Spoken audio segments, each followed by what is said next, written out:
Well, well, well. They're watching you now the way people watch breaking news. Phones glowing in dark rooms, heads tilted, breath held. You've become the broadcast no one wants to miss. The same faces that once looked through you now refresh timelines, hoping to catch a glimpse. Your name trends quietly, not because you asked for it, but because disbelief travels faster than truth. They thought you'd fade into the background like everyone else who dreamed out loud. Instead, you slipped into the spotlight without asking, and now the world is squinting to adjust. Cameras can't capture what you've become. Every lens bends around you, trying to frame what can't be contained. You don't pose, you exist, and that's enough to make the city pause. It started small, one update, one whisper, one piece of proof that you were still rising. Then momentum took over. Someone shared your story, someone else repeated it, and suddenly, entire groups were trading screenshots of your progress like currency. They study your expressions, your posture, your pace. The rhythm of your life has become their metric for self-worth. Every victory you post recalibrates their sense of what's possible and what's painfully out of reach. They don't understand how you did it. They only know that you did. And that unspoken fact keeps them awake, scrolling under blankets, convincing themselves they're just curious when it's really all wearing denial's mask. You've noticed the shift. Strangers greet you differently now. Half admiration, half interrogation. The old friends who used to call at midnight to unload their chaos suddenly text in measured sentences, pretending to be fine.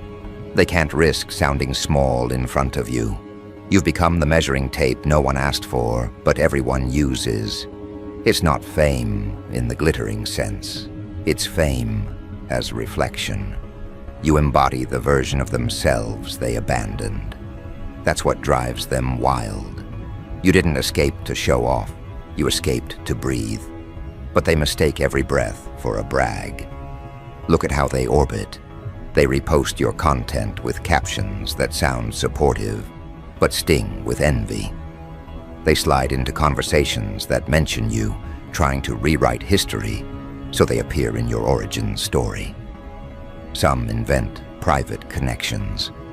I knew them before the blow-up. Others pretend not to care, yet track your every movement through mutuals. You've become their favorite contradiction, too successful to ignore, too familiar to celebrate. And deep down, they hate that your growth didn't need their permission. You left the chat, and the chat never recovered. Fame, in this age, is measured by obsession density, the number of minds running simulations of your life while neglecting their own. By that metric, you've gone viral in their psychology. They analyze your tone like forensic experts, replay your clips for signs of weakness, hoping you'll stumble so balance feels restored. But you don't. You move differently now, not faster, just steadier. The stillness you carry confuses them. They mistake calm for arrogance because they've never met peace that didn't apologize for existing. There's a reason the air feels charged when you enter a room. Attention is energy, and right now, you're the main conduit. Every glance transfers voltage. You learned long ago not to waste it proving anything. That's why they can't drain you anymore. They come prepared with gossip, projections, bait. But your silence is no longer invitation, it's insulation. They can't touch what they can't reach, and they can't reach what no longer vibrates on complaint. You've leveled out of their frequency, and the only way they can participate now is to watch. Some of them are furious about that. How dare you outgrow the narrative that made them feel superior? They liked you better when you were struggling. It confirmed their worldview. Your wins challenged their philosophy, Every achievement of yours questions the excuses they built their comfort on. They'll tell themselves you changed, that you're different now. The truth is, you finally became visible. They just never imagined you'd shine this bright. The real entertainment isn't your success, it's their reaction to it. You can almost map it. Curiosity, disbelief, resentment, mimicry. Each stage, a confession. They talk about you like you're an algorithm they can hack. They copy your phrases, your schedule, your style, expecting the same results. What they don't realize is that replication without conviction produces noise, not resonance. You moved with purpose when no one was clapping. That's the ingredient they can't steal. Purpose leaves fingerprints they'll never match. Notice how quiet it's gotten between you and certain people. That's not coincidence, it's consequence. Your growth has turned ordinary conversations into accountability mirrors. They avoid you not because you hurt them, but because standing next to you hurts their denial. You represent the proof they can't unsee. The way you carry yourself now, measured, grounded, unbothered, forces them to confront how much of their identity depended on your struggle. You were the control variable in their experiment of superiority. Now the experiment has failed. Even the ones pretending to cheer are cracking under the weight of your progress. They forward your updates to others, voice laced with disbelief. Did you see what they're doing now? The tone isn't joy, it's panic.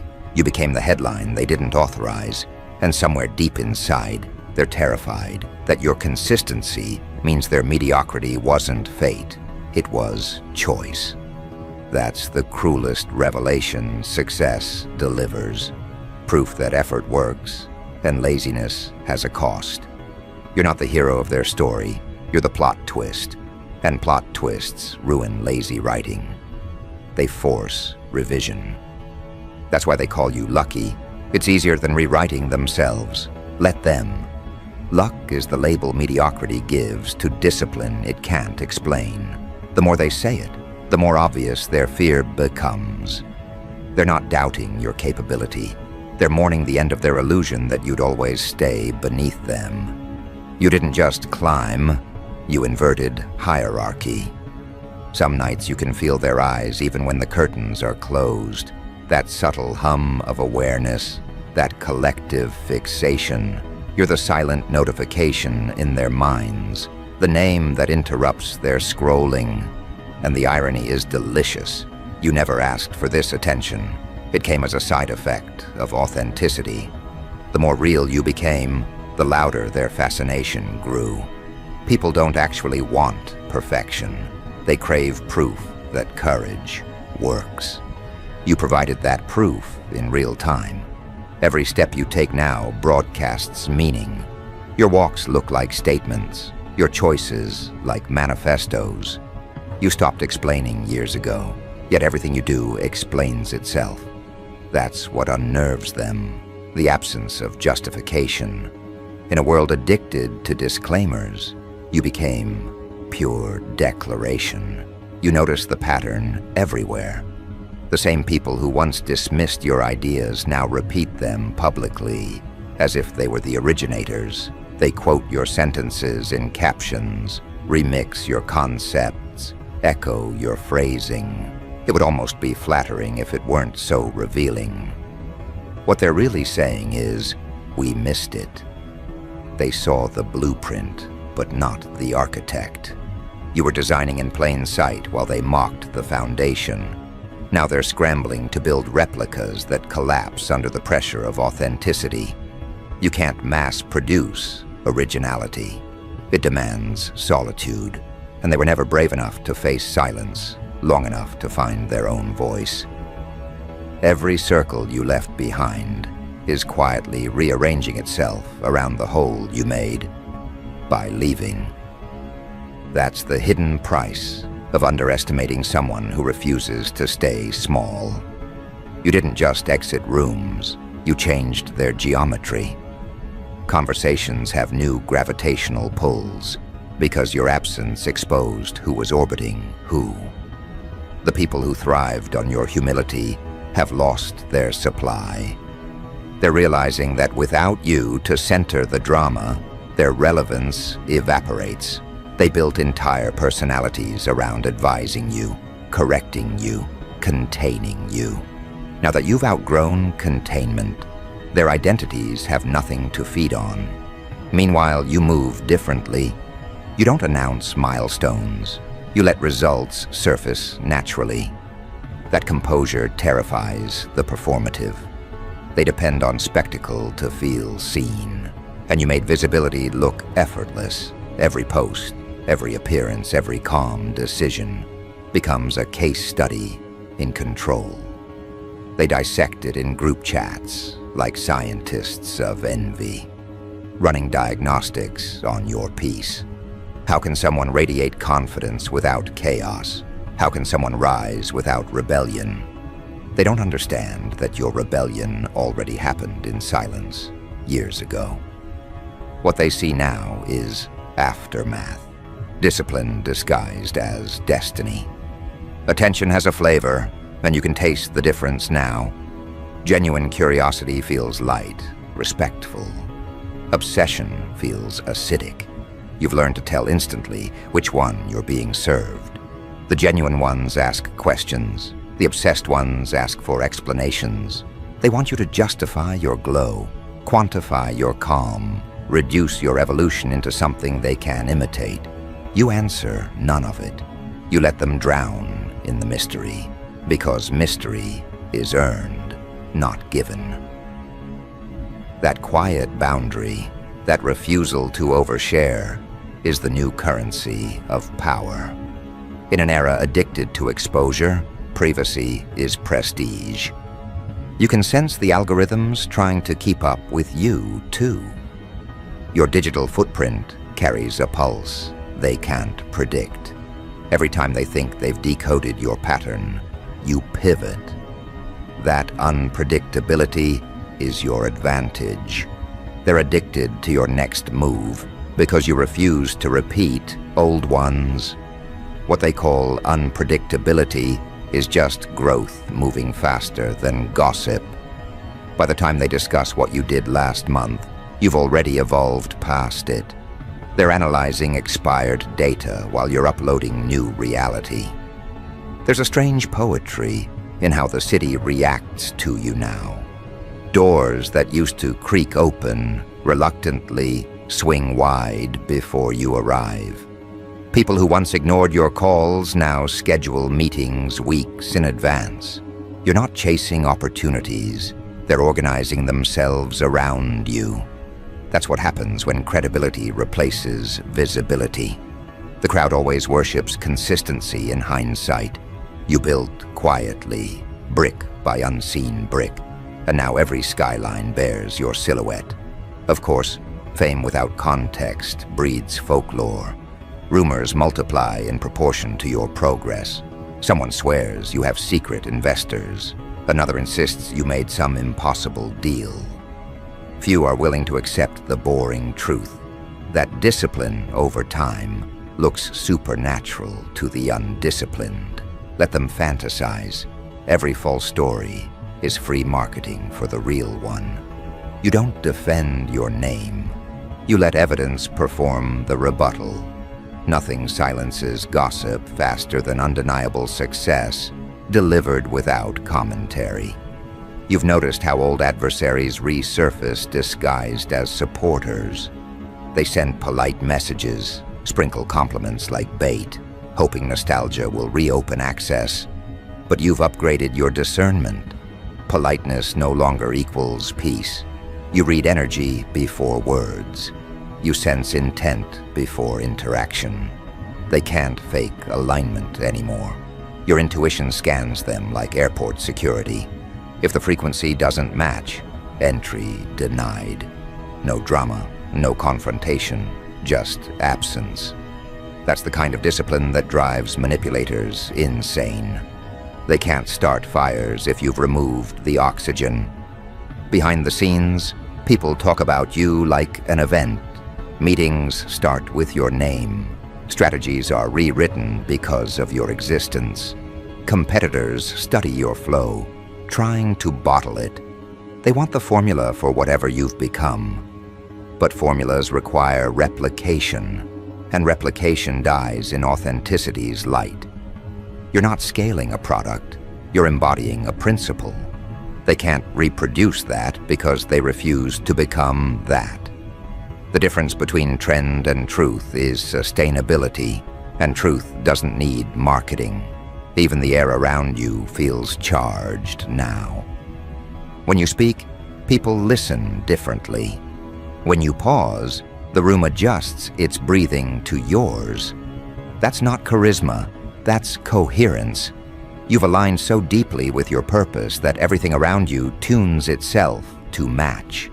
And that alignment makes spectators nervous. They can sense that you're not performing for them anymore. You're communicating with something larger. The applause doesn't move you. It merely confirms resonance. That's the ultimate shift. When validation loses its flavor, mastery begins. But here's the paradox they can't grasp. The more eyes on you, the less you care about being seen. Fame was never the destination. It was the residue of alignment. You didn't chase attention. Attention surrendered.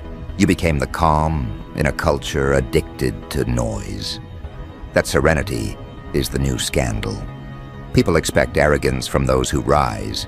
You gave them humility with boundaries, compassion with distance. They don't know how to categorize that, so they call it mysterious. Let them. Mystery keeps parasites guessing and the wise intrigued. Sooner or later, they'll stop asking how you did it and start wondering why they didn't. That's when you'll understand the quiet revenge of evolution. You never had to punish anyone. You just had to persist. Every day you kept building was a verdict they pronounced on themselves. They tried to write your ending. You turned it into a preface. Now their disbelief funds your momentum. Their attention pays your peace. As the lights get brighter, your focus gets sharper. You've learned to navigate visibility without surrendering authenticity. The crowd may expand, but your circle shrinks intentionally. You're curating energy now, not collecting admirers. Each new level requires stricter access, not larger audiences. That's the secret every celebrity eventually discovers. Fame isn't freedom unless you govern it.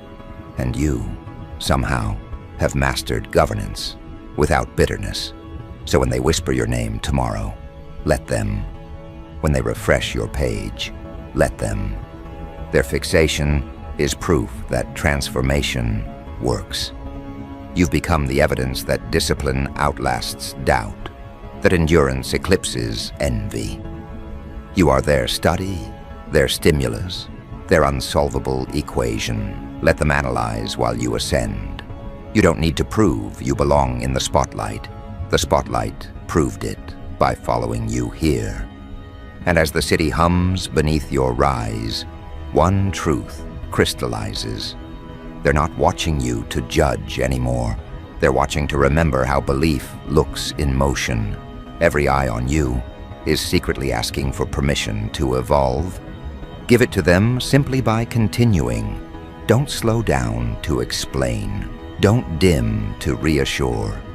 Keep moving exactly as you are, because the spectacle isn't your success. The spectacle is their awakening through your example.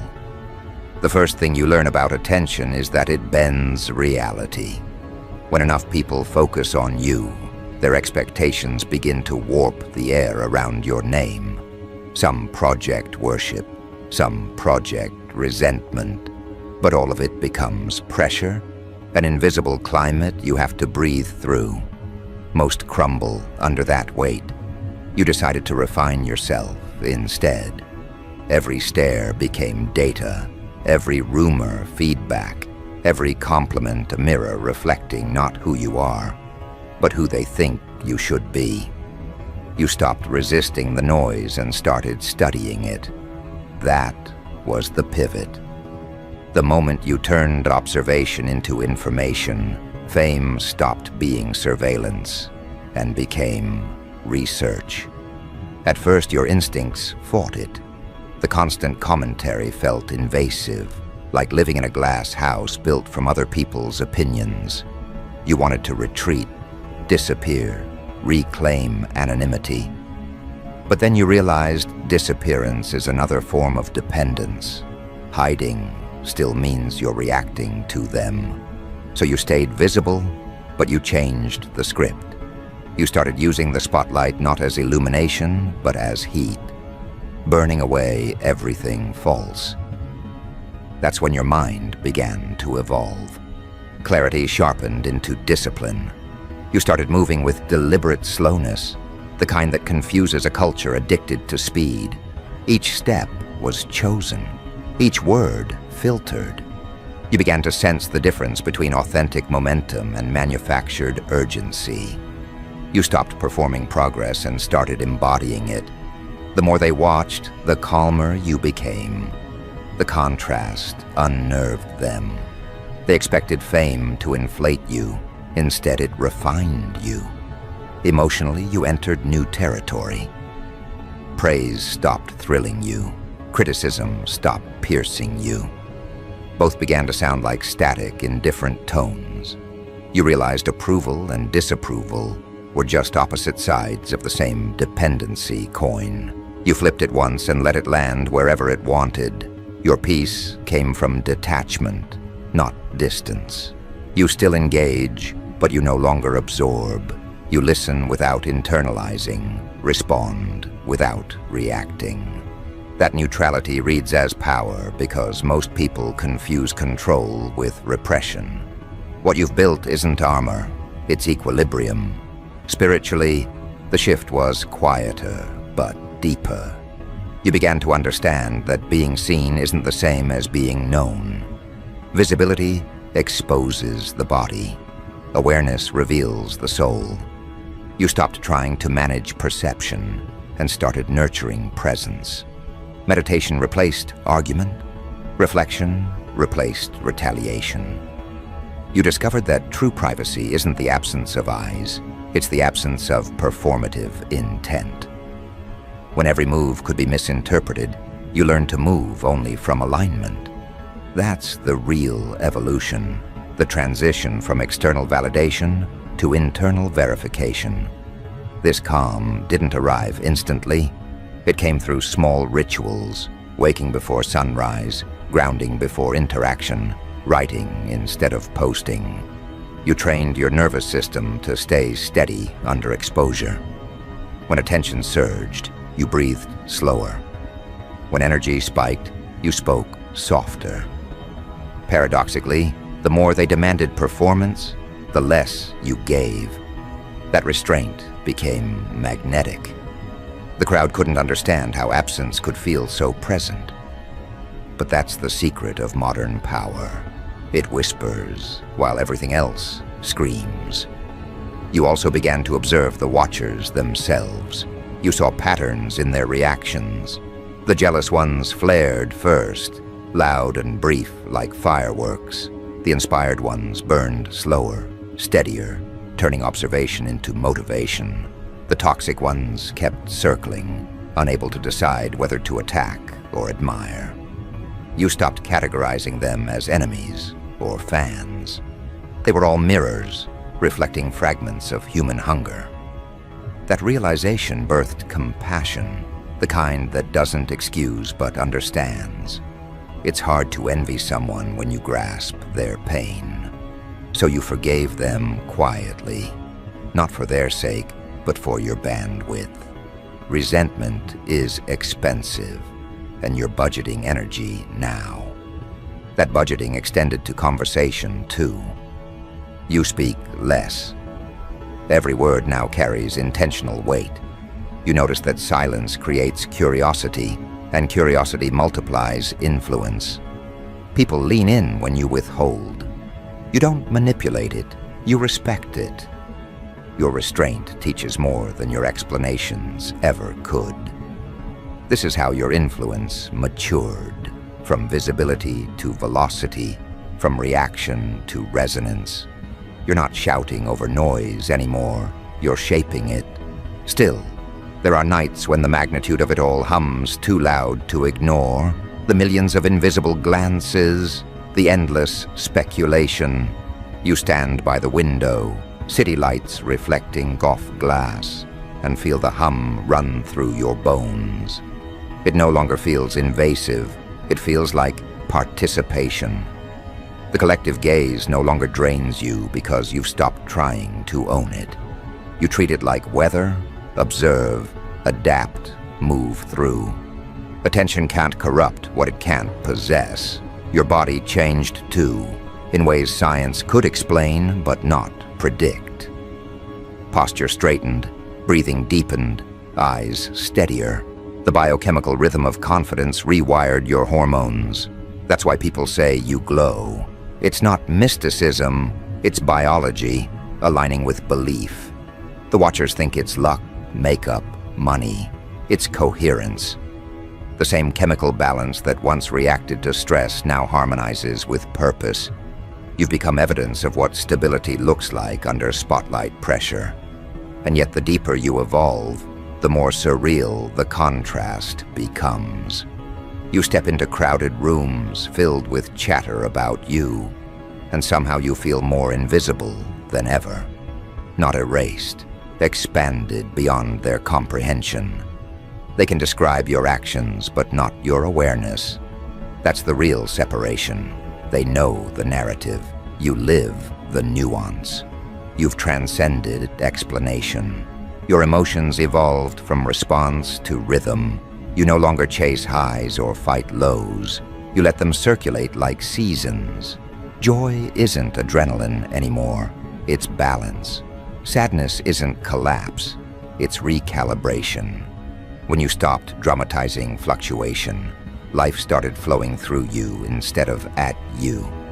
That serenity reads as mystery to others, but you know it's just maturity, wearing peace like perfume.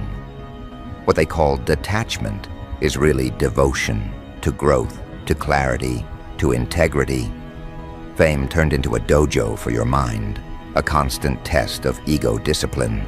Each compliment became a weight to lift, each insult a stretch to breathe through. You used both to build endurance. Now your composure is no act, it's conditioning. They think you were born poised. You were forged poised. You've begun to see yourself not as performer, but as pattern. Wherever you go, energy organizes differently. Meetings stabilize, conflicts diffuse, decisions clarify. It isn't charisma, it's coherence, the silent authority that comes from alignment. Even your mistakes land softer now because your intent stays clean. That integrity radiates louder than apology ever could. With time, you realize that fame is less about eyes and more about energy. Every person watching you is unconsciously feeding into a shared current, and you choose whether to let it lift or drown you.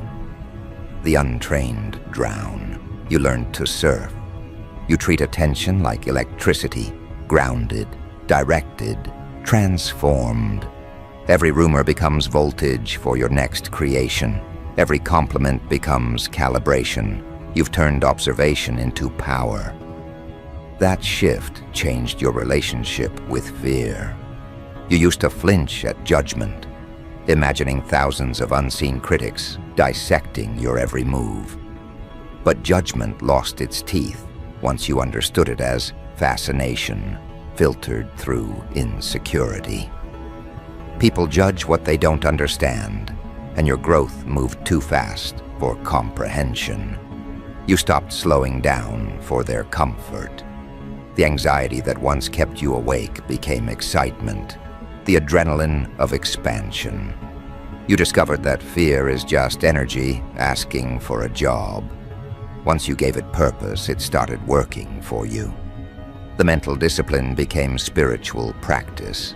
Every time you felt yourself tempted to react, you paused, breathed, and asked a single question. Is this worth my frequency? That one pause saved you countless unnecessary wars. It's how you learned to let people misunderstand you without correction. Every explanation wastes power. Every silence compounds it. You've become fluent in restraint. That fluency is misread as arrogance, but you know better. Stillness is the final stage of mastery. It's ironic. While they obsess over your next move, you're focused on subtraction. You're stripping layers, simplifying your environment, minimizing noise. You no longer need grandeur to feel great. Minimalism has become your new luxury. The fewer distractions, the clearer your intuition speaks. And that voice has guided you better than any applause ever could. It tells you when to pivot, when to rest, when to disappear for recalibration. You follow it instinctively now. Fame taught you visibility. Wisdom taught you invisibility. You can be seen everywhere but reached by almost no one. That paradox is your protection. You've also learned that empathy doesn't mean accessibility. You can care for humanity without catering to it. You stopped rescuing people from lessons they refused to learn. Letting them struggle isn't cruelty, it's respect for their evolution. You no longer micromanage outcomes. You simply set examples. That's the quiet revolution you lead, healing by demonstration. Every time you choose peace over reaction, someone else learns what peace looks like. Every time you choose patience over spectacle, another person redefines strength. You don't preach growth, you broadcast it. Emotionally, your focus has migrated inward. You measure success not by applause, but by alignment. You ask, did I stay true today? Not did they like it. You track fulfillment instead of followers. That mental migration is what separates fame from influence. Fame is recognition, influence is resonance. Recognition ends when attention shifts, but resonance lingers, echoing in hearts long after trends die. You're building resonance now. That's why people can't shake you from their thoughts. You don't just occupy screens, you inhabit memory. Spiritually, your detachment deepened into communion. You stopped seeking external confirmation because you finally trust your internal calibration. You feel guided even when logic falters. Every delay, every detour, every quiet season makes sense in retrospect. You used to pray for clarity. Now you move as clarity. It's no longer about asking for signs. It's about being one. That realization changed your entire frequency. You're no longer asking the universe for opportunities. It's asking you for participation. This level of serenity unsettles people. They mistake it for coldness because they've only known confidence as noise. But your silence hums with certainty. It's not withdrawal, it's dominion. You're not hiding. You're reigning quietly, ruling your inner world so completely that the outer one adjusts automatically. The watchers sense it even if they can't articulate it. They feel the authority in your calm. That's why they project so violently. Your peace highlights their chaos. They call you detached because they can't imagine peace without permission. There's also a new clarity about love. Attention used to masquerade as affection and validation as intimacy. You learn to separate them. True connection feels spacious, not suffocating. It doesn't demand to be seen. It wants to understand. You stopped entertaining relationships that exist only to orbit your light. Those connections dim the longer they linger. Now you attract equals, people who don't need your spotlight to shine. Mutual illumination, not dependency. That's the new currency of your emotional economy. This self-awareness seeps into your creative expression, too.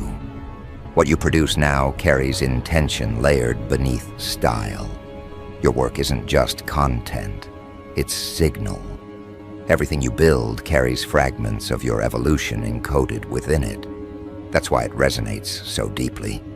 People consume it thinking they're admiring you, but what they're actually feeling is recognition of themselves before fear took over. You're not inspiring them, you're reactivating them. That's the real art, awakening, not impressing. The deeper you travel into self-mastery, the more the world rearranges in your favor. You don't chase alignment. It arrives uninvited. Opportunities feel pre-selected, tailor-made. Doors open without knocking, not because of luck, but because energy recognizes readiness. And that readiness radiates from you now like frequency through glass. You don't negotiate with destiny anymore, you collaborate. That cooperation looks effortless to outsiders because they can't see the discipline behind it. They call it ease. You know it's evolution. You also learned the cost of expansion, isolation. The higher you rise, the thinner the air. But instead of fearing solitude, you started using it as laboratory time. Solitude isn't emptiness, it's maintenance.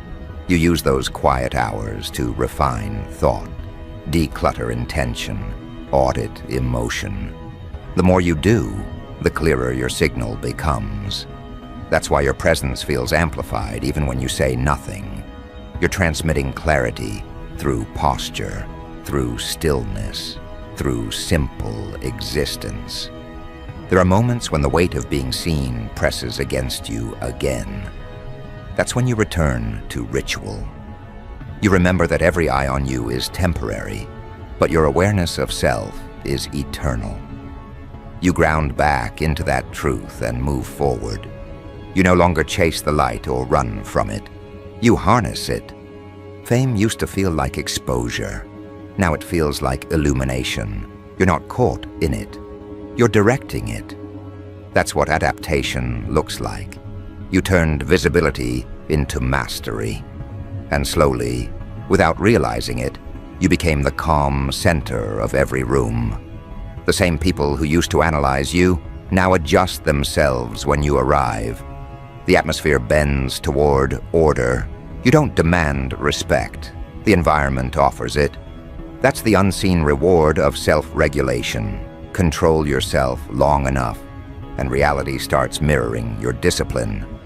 So when they keep watching, let them. They need to. You're the case study in becoming. The example their own potential uses to remind them what's possible.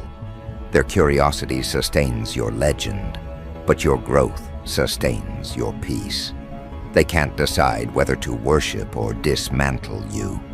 And that confusion is your invisibility cloak. They'll exhaust themselves trying to decode what you've already transcended. The cameras, the whispers, the endless commentary, they're all background noise now. You've turned the volume down on the world and the clarity up on yourself. Every step forward writes another chapter in the manual of endurance. You're not adapting to fame, you're redefining it. Fame isn't the audience watching you. It's the awareness that the only audience that matters is your higher self, observing everything calmly. And as you stand there, lights flickering across glass towers, you realize something profound. This isn't about being admired. It's about being aligned. They think you're famous for what you've done. You know you're recognized for what you've become. The difference is evolution. And evolution doesn't need applause. It only needs truth. That's when the shift happens. The fame that once felt like spotlight begins to feel like sunrise. Inevitable, warm, untouchable. You've stopped running from attention because you understand it now. Attention was never about them seeing you. It was about you seeing yourself through clearer eyes. Their fascination simply illuminated what was already glowing. The irony is, the more they watched, the less you performed. You became an authentic broadcast in a world addicted to filters, and authenticity is the rarest spectacle left. They whisper that you've changed, and they're right. You're no longer powered by needing to be seen. You're powered by purpose. Every step you take now is calibrated, not for reaction, but for resonance. You walk through the same streets that once ignored you, and the air itself reacts differently. Doors open smoother, conversations pause mid-sentence. Even traffic seems to part unconsciously. That's not coincidence. That's the physics of presence. The universe rearranges itself around someone who knows who they are. They're still talking, of course. Screens light up with your name, threads dissect your choices, and yet none of it reaches you. You've become the quiet eye in their storm of speculation. Let them analyze. Let them invent theories. Their obsession only feeds the myth they're trying to dismantle. The truth is simpler. You didn't chase relevance. Relevance chased alignment and found you. They keep trying to map your trajectory using logic, unaware that logic doesn't chart conviction. You're not in competition with them. You're in conversation with destiny. Emotionally, you've reached a point beyond comparison. You don't envy anyone, and that confuses people who built their lives around envy. You move without rivalry, without resentment. That serenity looks like arrogance to those still surviving off validation. They mistake peace for ego, because they've never met confidence that doesn't shout. You don't need to convince them otherwise. You learned long ago that truth doesn't debate, it demonstrates. And they feel that demonstration every time you appear. Your energy lingers in rooms long after you've left. It's in the lowered voices, the softened tones, the silence that follows your name. You've become their benchmark. Even your absence is influential. That's the strange power of mastery. It teaches through contrast. You remind them what focus looks like, what dignity feels like, what self-respect sounds like in a world that barters it for attention. They thought your rise would end at admiration. They didn't expect transcendence. But fame built on substance doesn't fade. It evolves. You're not just visible, you're catalytic. Every watcher is shifting because of you. Some rise in inspiration, others spiral in envy, but all are forced to confront themselves. That's what real influence does. It doesn't entertain, it awakens. And awakening, though beautiful, drives the unready mad. You stand at the edge of this era, calm amid chaos, knowing this isn't your 15 minutes. It's your transformation echoing through theirs. You no longer fear being misunderstood. Misunderstanding has become your camouflage. They can't attack what they can't define. The louder they talk, the clearer your path becomes. Their disbelief is the soundtrack of your becoming. So you keep walking. Not faster, not louder, just truer. Let the city hum, let the eyes follow, let the minds race. You've earned the right to exist without explanation. They can't believe how far you came because they never believed it was possible. That disbelief is your crown now, forged from every doubt you outlived. And as they continue watching, some in awe, some in anger, you give them one final lesson. This was never about fame. This was about freedom. You didn't rise to be admired. You rose to show what liberation looks like when it walks through a crowd, pretending not to stare.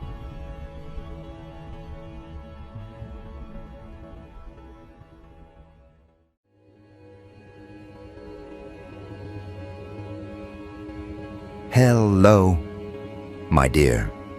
You ever notice how people twitch when you say something they haven't said yet? That tiny flinch. The eyes widen for a second. The breath catches, and suddenly they look at you like you've peeled back their skull and read the thought still forming. You didn't guess, you knew. And that, my friend, is what's driving them mad. They keep asking, how the hell did you know? As if intuition were a crime, as if awareness were witchcraft. But you've always seen what hides behind tone, posture, pause. You can taste dishonesty in the air before it lands in a sentence. They call it luck. You call it observation, sharpened by disappointment. You learned early that people broadcast more than they confess. The mouth lies, but the hands fidget, the pupils dilate, the shoulders betray tension. You picked up those tells like a collector of sins. That's why they can't relax around you anymore. Every smile feels dissected, every excuse decoded. They feel naked in conversation, like you're rearranging their words before they even finish them. It's not telepathy, it's pattern recognition born from betrayal. You watched too many masks slip not to recognize the glue holding new ones together. They think you're dangerous because you don't flinch at truth. Most people worship comfort. You worship clarity. And clarity strips them down to bone. They wanted you to be predictable, manageable, safely confused like everyone else. But you don't play by their rhythm. You rewrite it. You hear contradictions like static on a broken radio. You smell deceit like smoke from a hidden fire. And when you call it out without evidence, the evidence suddenly appears. That's what haunts them. You expose things without lifting a finger. You've become the rumor they whisper about in low tones. Be careful what you say around them. They know things. At first it sounded flattering, now it sounds fearful. Their guilt trembles before your intuition, because guilt can't hide from perception. You're not reading minds, you're reading inconsistencies, and nothing terrifies a liar more than someone fluent in human behavior. So they call you manipulative, invasive, arrogant. That's projection. They're confessing through accusation. The louder they defend themselves, the more obvious the crack becomes. They want to test you, but they can't decide how. If they tell the truth, you'll recognize sincerity and dismantle their control. If they lie, you'll smirk with quiet confirmation, and the silence afterward will drown them. They hate that pause, the one you leave hanging like a noose. That's where their thoughts spiral. You don't fill gaps with chatter. You let tension speak its native tongue. You stand still while their conscience crawls out for air. That's your art, the stillness. You don't fight with volume, you fight with precision. One sentence from you can unravel an entire reputation, because it's aimed where they hide, not where they pose. You've made intuition surgical, and now they can't meet your eyes without wondering what you already know about them, what you've seen, what you've concluded. It's beautiful, really, watching truth corner pretenders while you barely move. You ever notice how the room shifts when you enter? The air thickens, the conversation hesitates. They perform normality until you appear. Then suddenly everyone remembers what they shouldn't have said, what they should have deleted, what they shouldn't have posted. You became the mirror they never asked for. And mirrors don't lie, they reflect. That's the curse of awareness. Once you see, you can't unsee. They envy your composure but resent what it costs. Because you didn't wake up with this instinct. You earned it through betrayal, humiliation, repetition of pain, until pattern became prophecy. Every disappointment carved sensitivity into your nerves. Now perception is protection. You can feel energy shifting like temperature changes. Someone's tone drops half a note, you notice. Someone's handshake lasts half a second longer, you catalog it. It's not paranoia. It's precision born from survival. And now the very skill that saved you is isolating you. People confuse intuition with hostility. They think knowing too much is aggression.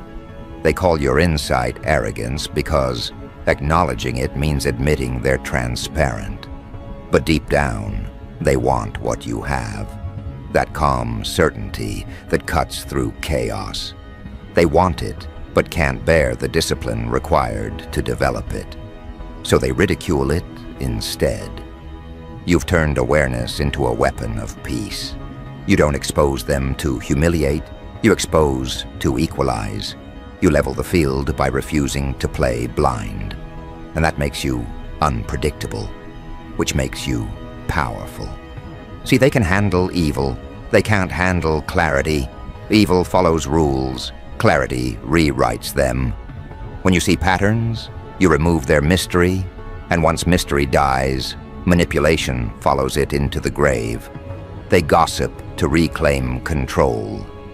There's something off about that one. No, there's something honest. Honesty looks off when you've been surrounded by performance. You don't wear masks, and it burns their eyes. They mistake authenticity for aggression because it exposes how artificial they've become. Every truth you utter pulls a thread, and soon the costume collapses. That's why they're panicking. They call it discomfort. It's detox. You're teaching them accountability without a word. You just exist, and it recalibrates the room. They start measuring themselves differently when you're around. Posture straighter, tone careful, eyes shifting away. Not because you threaten them, but because your presence reminds them of the weight of pretending. You make people remember the truth they abandoned. And here's the secret they'll never admit. They need you. You're their unwanted compass. They despise the feeling of being read, but without you, they drift deeper into denial. You're the consequence that keeps them human. You think they hate you? No, they fear exposure. And you are exposure embodied. That's why they try to outsmart you. Stage tests, set traps, feed you false information just to see if you bite. But you don't chase bait. You let them perform, and when the act ends, you simply state what's missing. And in that single statement, they collapse. Because nothing is more terrifying than being seen accurately. You carry that awareness like others carry weapons. Except yours doesn't wound, it reveals. And revelation, to the dishonest, feels like pain. They confuse healing with harm because they can't separate truth from threat. You became the storm in their nervous system. Every time your name comes up, their pulse spikes. They'll tell themselves it's hatred, but it's anticipation. They know you'll notice what they hide. And that terrifies them more than any lie they've ever told. So now they whisper, be careful around them. They'll figure you out. They don't realize you already have. The trick isn't guessing, it's listening. And you listen deeper than anyone they've met. You hear intent where others hear tone. You read patterns where others see randomness. That's not magic, that's mastery. You don't announce what you know. You let it breathe. You let it sit between you and them until the weight of their own silence cracks open the truth.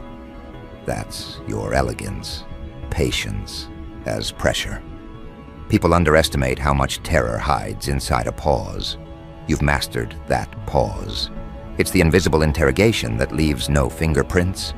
They walk away swearing, you must have inside information. You do. It's called attention. Attention makes you untouchable. You see micro-expressions flicker like sparks in a storm. You track contradictions the way a hunter tracks footprints. You know when an apology is rehearsed, when kindness is transactional, when affection is camouflage. That's why they can't lie easily anymore. Their own bodies betray them before their words do. You don't even need proof. Your stillness becomes evidence. And what happens when someone like you walks through a world built on pretending? The walls creak. The actors forget their lines. They try to restore the illusion, but your presence distorts it. You carry an atmosphere, a subtle hum that says, truth is near. That hum unsettles them more than any confrontation could. They'd rather fight than feel exposed. But you don't give them that luxury. You let them implode quietly, under the gravity of honesty. They tell others you're hard to read, yet you've been transparent all along. You're consistent, and consistency scares people who depend on masks. They can't manipulate what doesn't flinch. You stopped reacting, and now you're unpredictable. They call that coldness. It's clarity. You realized emotions are not weapons to be waved. They're instruments to be tuned. Yours play symphonies, theirs play static. When they try to gaslight you, it backfires. You don't fight the narrative. You let contradictions expose themselves. They'll rewrite history in real time, but you've memorized reality like scripture. You quote it back to them, gently, without anger. That's what shatters them, the gentleness. They expected rage, not precision. Precision cuts cleaner than fury. You've learned to wound with accuracy, not volume. You see, people crave illusion because illusion forgives them. You don't. You make them answer for every inconsistency they thought no one noticed. You're not cruel, you're corrective. But to the fragile, correction feels like cruelty. So they label you toxic, distant, over-analytical, anything to avoid admitting that you were right. You don't need them to confess. Their behavior already does. Sometimes, late at night, you can almost hear their thoughts circling you. How did they know? Who told them? What if they see through me, too? It's funny. They think insight requires information. It doesn't. It requires presence. You observe without agenda. That's why you notice everything they hide from themselves. Their words try to distract. Your awareness anchors to what's unsaid. You listen for motive, not message. And that difference rewrites every conversation you have. You've realized that honesty, when sustained long enough, becomes a form of rebellion. In a culture addicted to facades, truth is subversive. You embody that rebellion without shouting about it. Your calm is confrontation. Your clarity is chaos to the deceitful. That's why they band together to explain you away. People always unite against what they can't understand. But here's the irony. They wanted to read you first. They studied your moves, your history, your tone, thinking they'd find a formula. They didn't. You're not random. You're responsive. You mirror what's real, and that confuses those who live in performance. They can't calculate someone who acts from instinct instead of agenda. You respond to energy, not approval. You see patterns where they see coincidence. You connect cause and effect faster than they can rationalize it. And by the time they recognize the pattern, you've already moved 3 steps beyond. That's the real reason they spiral. You dismantle their timing. Manipulation relies on anticipation. You removed it. They can't predict your reactions because your reactions are tailored to truth, not manipulation. You're reactive only to reality, not illusion. That makes you immune, and immunity looks like danger to those who thrive on control. Now the rumor has evolved. It's no longer, be careful what you say around them. It's, don't even think about crossing them, because every lie that touches your orbit combusts. You don't expose people intentionally. It's just that your energy refuses to coexist with deception. Lies corrode themselves in your presence. You are the natural end of dishonesty, the inevitable audit of character. That's what they sense when you walk in, the audit beginning. You don't enjoy watching them unravel. You'd prefer peace, but peace requires honesty, and honesty terrifies the deceitful. So you stand there, calm, unreactive, while they reveal everything trying to hide it. It's almost poetic how fear makes people confess indirectly. Their nervous laughter, their over-explaining, their sudden kindness, it's all confession in disguise. You read it fluently. Sometimes you wonder if you should dim your perception, pretend not to notice, make them comfortable again. But comfort never taught you anything. Discomfort did. You know that clarity has a cost, and you've already paid it.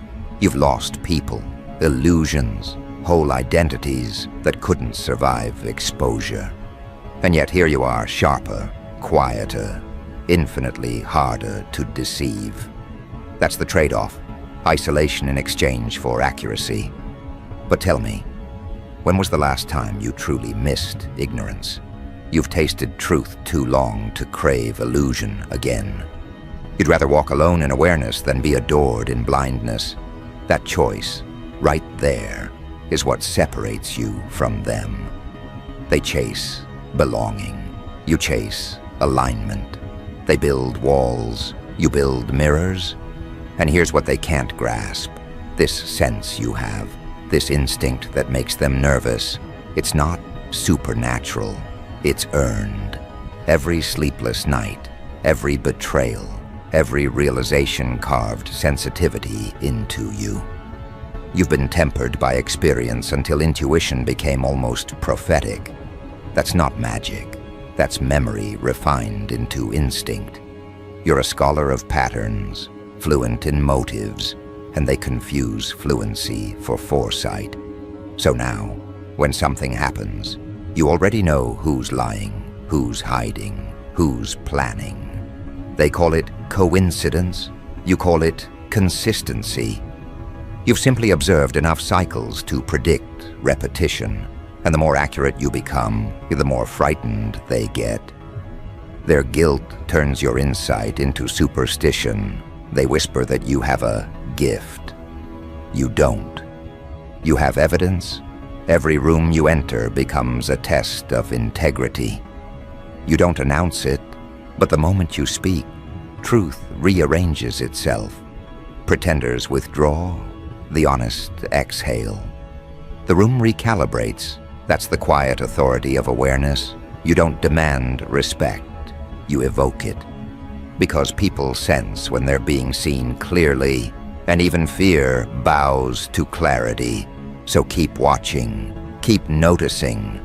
Let them panic under the weight of their own secrets. You don't owe them comfort, only accuracy. They'll call it cruelty until they realize it's mercy. Because truth, no matter how sharp, cleans deeper than deceit ever could. And when they ask again, trembling, "How the hell did you know?" You'll just tilt your head, the faintest smile forming. Not pride, not mockery, just understanding. Because the real answer isn't something they could handle. The real answer is that you were never guessing. You were remembering patterns they thought were invisible. But today, those patterns glow like veins under a black light, every secret pulsing neon in the dark. They feel it now. The audit has begun. The same way they once studied you. You're studying the entire landscape. Nothing escapes. Every flicker of hesitation, every mismatched word, every delayed reply, it all feeds your awareness. And that awareness has grown into something unmanageable for them. They can't fake friendship without sweating. They can't plot without the room itself betraying them. You've become the mirror they can't destroy. They throw denial at it. It reflects evidence. They hurl gossip. It bounces back as revelation. You've made perception their punishment. They thought they could play you, but they forgot you learned the game from watching cheaters lose. You didn't chase victory. You studied tells.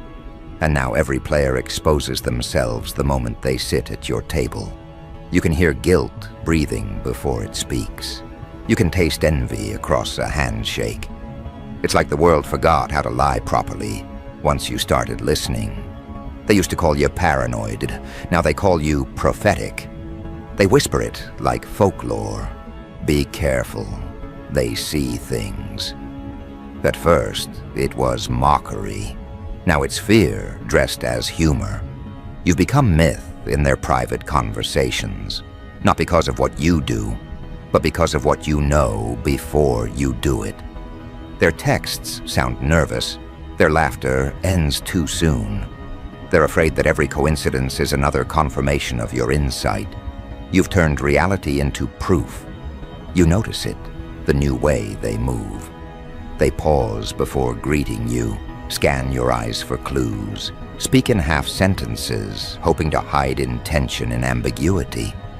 But ambiguity doesn't hide, it magnifies. You can hear intent through hesitation. Their very effort to mask the truth is what reveals it.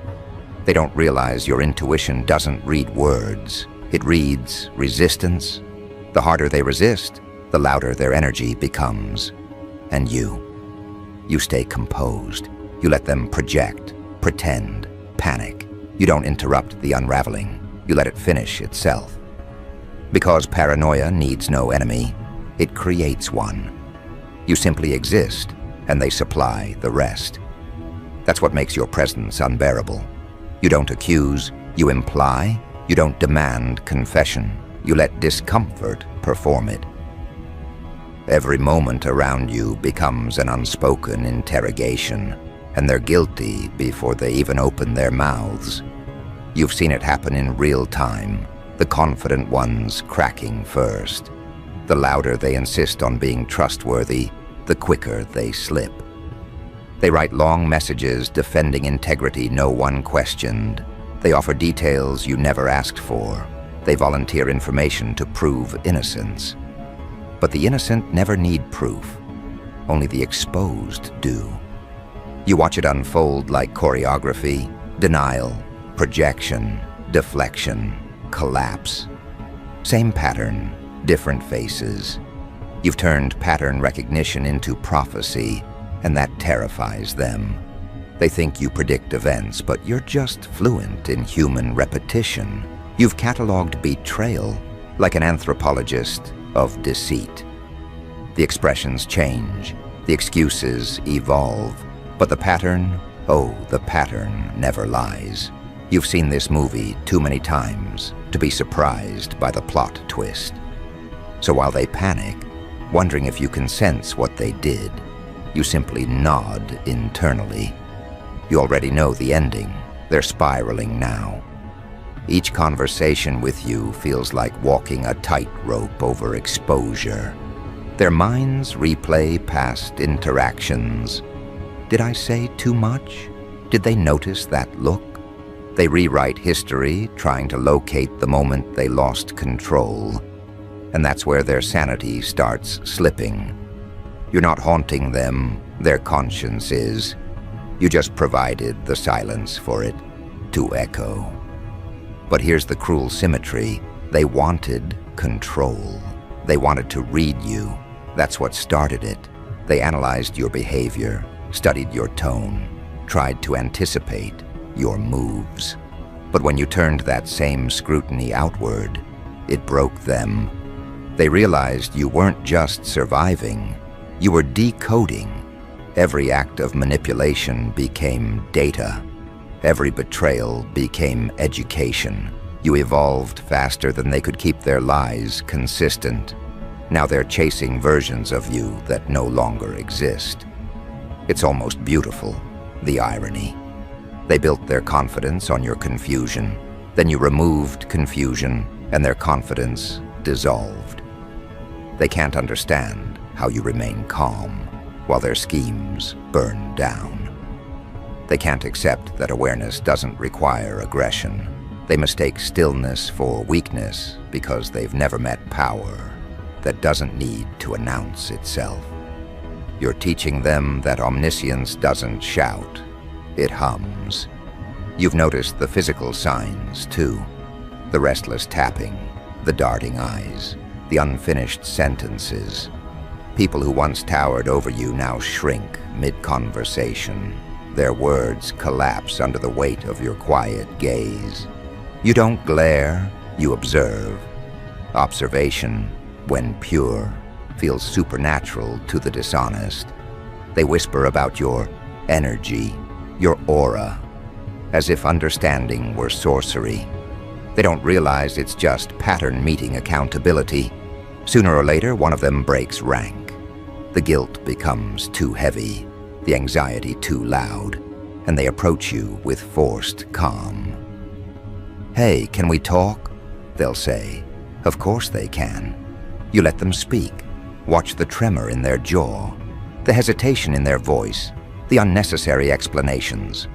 They confess without confessing. Every apology wrapped in vagueness is a message. I know you know. You forgive before they finish, not out of mercy, but finality. You have nothing left to prove. Still, your presence lingers long after you leave. Conversations shift to whispers. They analyze your tone the way scientists analyze anomalies. They start suspecting each other. Who told them? Who slipped? Paranoia eats alliances. Distrust spreads faster than rumor. Suddenly everyone's watching everyone. You didn't divide them. You revealed the cracks already there. Your awareness just accelerated gravity. They call it a curse. You call it clarity. But deep down, even they sense the necessity of it. Someone has to hold the mirror. Someone has to make the performance collapse. You were chosen by experience, not by preference, to be that mirror. And mirrors don't apologize for reflection. You can feel the shift now, the moment when fear transforms into fascination. After the panic fades, curiosity remains. They start wanting to understand how you do it. They'll mimic your detachment, your precision, your unflinching eye contact. They'll fail, of course, because imitation without suffering breeds emptiness. What gives your perception weight is pain, refined into empathy. You see, empathy isn't softness, it's accuracy. You read people not to control them, but to stop being controlled by them. That difference creates power they can't replicate. You've become the quiet equation that no one can solve, but everyone studies. Some will hate you for it. Others will follow you silently, hoping proximity grants insight. But awareness isn't contagious. It's cultivated. And cultivation demands solitude. That's why you walk alone now. Not because you're superior, but because crowds blur signals. You crave precision, not popularity. The world interprets your calm as arrogance because they don't know what peace looks like without ignorance. But you know better. Peace is pattern recognized, consequence accepted, truth endured. And truth once endured becomes serenity. You wear that serenity like armor, and it unsettles those still addicted to chaos. They try to provoke emotion from you, anything to prove you're still reachable by confusion. But you've outgrown reaction. You operate from comprehension now, and comprehension is silence with purpose. And that's what drives them over the edge, your silence with purpose. Because they can't manipulate what doesn't respond. They throw words like hooks, waiting for reaction, waiting for proof that their illusion still works on you. But you've learned not to bleed on bait. You let their noise echo in the empty space between who they are and who they pretend to be. The distance widens, and so does their fear. They realize control only works on the willing, and you're done volunteering. That's the moment they start to lose composure. They'll call you unreadable, unpredictable, even dangerous. But those words are really just synonyms for uncontrolled. You've broken every script they relied on. You don't give them predictable outrage, predictable forgiveness, predictable collapse. You give them nothing they can weaponize. You stay still, and stillness is their nightmare. Because stillness is where reflection begins, and reflection is where guilt becomes unbearable. Now every glance you give feels like a searchlight, every pause an autopsy. They start seeing judgment where there's only observation, condemnation where there's only comprehension. You didn't change, you just stopped cushioning their lies. And in a world addicted to comfort, honesty feels like violence. That's why they keep asking, how the hell did you know? It's not a question, it's an admission. What they're really saying is, how did you see the parts of me I hide from myself? They'll never understand that you see through them because you've seen through yourself first. You've faced your own shadows long enough to recognize theirs. You've traced every flaw, every denial, every desperate justification until your own soul became transparent. Self-awareness is the price of psychic vision. You paid it, and now you walk among the blind with sight that terrifies them. That's why people flinch when you speak truth softly. It sounds like prophecy to them. They think you're pulling information from thin air, but you're just reading the room. Truth leaves residue, and you've trained your senses to smell it. The dishonest don't understand that. They think exposure happens in explosions. They don't realize it begins in whispers. You whisper clarity, and suddenly their whole structure collapses. They start connecting dots you never pointed to. Their paranoia becomes self-directed.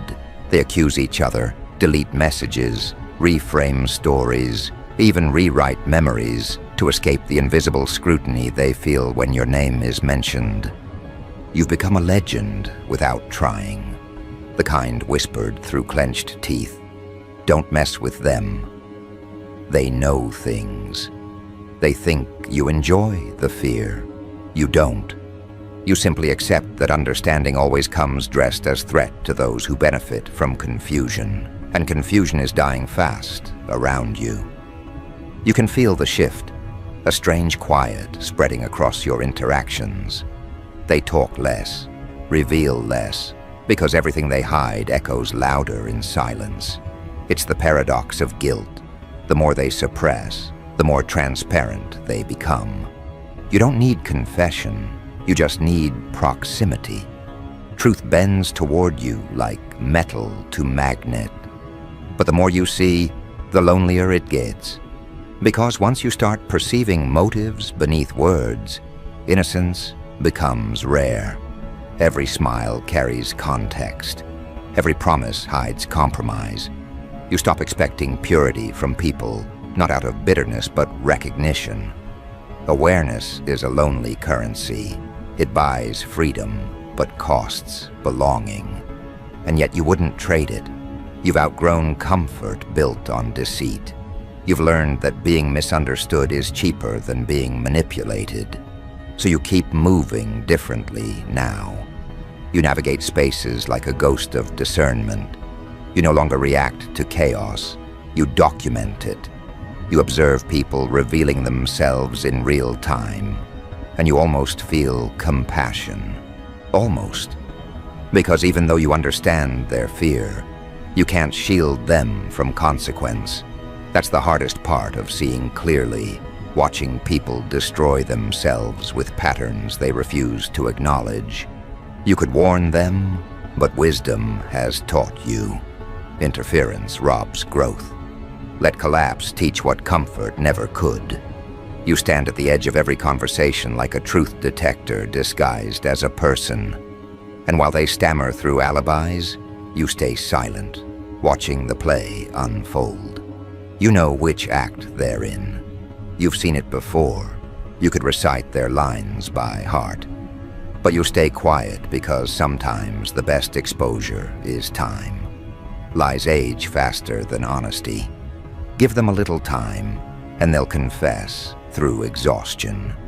You can already see it happening.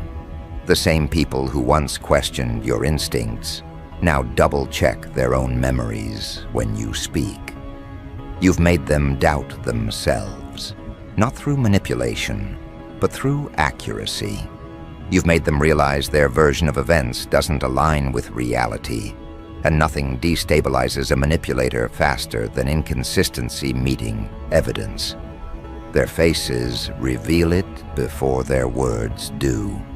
That fleeting look of defeat, that tiny exhale of acceptance. They know you're right. They just can't say it out loud. That's where your power lives, in unspoken validation. You don't need applause. You don't even need acknowledgement. The truth stands whether they admit it or not, and the weight of that truth will keep pressing until denial collapses under its own gravity. You simply stand nearby, patient, watchful, inevitable. Awareness doesn't chase. It attracts confessions naturally. Sometimes they'll even try to recruit you, to use your insight for their own games. Tell me what you think about this person, they'll say, pretending it's curiosity when it's really strategy. You'll smile because you already know their angle. They want your perception without paying your price. But awareness shared with the unready becomes ammunition. So you give them half-truths wrapped in riddles. Let them misinterpret wisdom as mystery. That way, the truth stays protected. You've learned discretion the hard way. Not everything seen deserves expression. Some truths are meant to be kept until time matures them. You carry them quietly, not out of fear, but responsibility. The power to perceive comes with the duty to discern when to speak. You speak less now, but every word you release lands like a verdict. And that's what unsettles them the most, your precision. You don't talk much, but when you do, it rearranges people. The aftermath is almost predictable. Isolation followed by imitation. They distance themselves first, claiming you're too intense. Then they return, mimicking your awareness, quoting your phrases, adopting your calm. But it never fits, because they want the authority of perception without the accountability of pain. You can't copy what was earned through suffering. They'll keep trying, though, and every failed attempt will remind them how far behind they are. And that's the cycle repeating again, the watchers becoming the watched. They began by studying you. Now they study themselves through your lens. You've inverted the hierarchy without force, without revenge, just through presence. That's what real power looks like. Not dominance, but influence. You altered their psychology without touching them. You made awareness contagious, to the point that they can't return to ignorance without feeling sick. Now the sickness spreads. Every room you once entered in silence echoes with imitation. They adjust their tone, their phrasing, their posture, each gesture borrowed from the one who once unsettled them. They call it intuition training, but it's really desperation to keep up. You're living rent-free in their instincts now. They hear your questions in their heads before they speak. They second-guess every thought. They check their motives twice before moving. That's not coincidence, that's the afterimage of truth burning in their retinas. You've become the voice in their conscience they can't mute. Every lie rehearsed sounds brittle. Every secret feels radioactive. They try to convince themselves you're ordinary, but ordinary doesn't leave fingerprints on perception. They feel your presence like static before a storm. Not loud, just unavoidable. Their paranoia is no longer about you. It's about what you've awakened in them. Because once someone sees through illusion, everyone else starts questioning reality. You didn't just expose people, you exposed patterns. And now, they're unraveling beautifully. The masks are slipping faster than they can replace them. What began as suspicion has turned into collective confession. They're realizing that maybe the problem was never your insight. It was their dishonesty. You gave them no choice but to see themselves, and self-awareness hurts worse than exposure. Still, somewhere beneath the panic, gratitude grows. They're learning that discomfort is the first step toward integrity. They're learning that fear of being seen is proof they were hiding too long. You stand apart, watching the metamorphosis you triggered. No celebration, no vengeance, just quiet acknowledgement. This is what happens when perception becomes prophecy. People either evolve or implode, and you walk through both outcomes untouched. You don't need to defend what's already undeniable. They'll talk, they'll speculate, they'll build stories to explain your accuracy, but deep down they know. Your sixth sense isn't magic, it's mastery. It's the discipline of noticing what they avoid. So let them whisper, let them go insane, connecting dots you never drew. The more they question you, the closer they get to understanding themselves. That's the final trick. You were never here to expose them. You were here to awaken them. And now, every time they ask again, trembling, "How the hell did you know?" You'll give the same answer without words. Just that quiet look, the one that says, "I didn't know. I remembered." Because that's what vision really is, memory sharpened into foresight. And you, my friend, are the reminder the world can't unsee.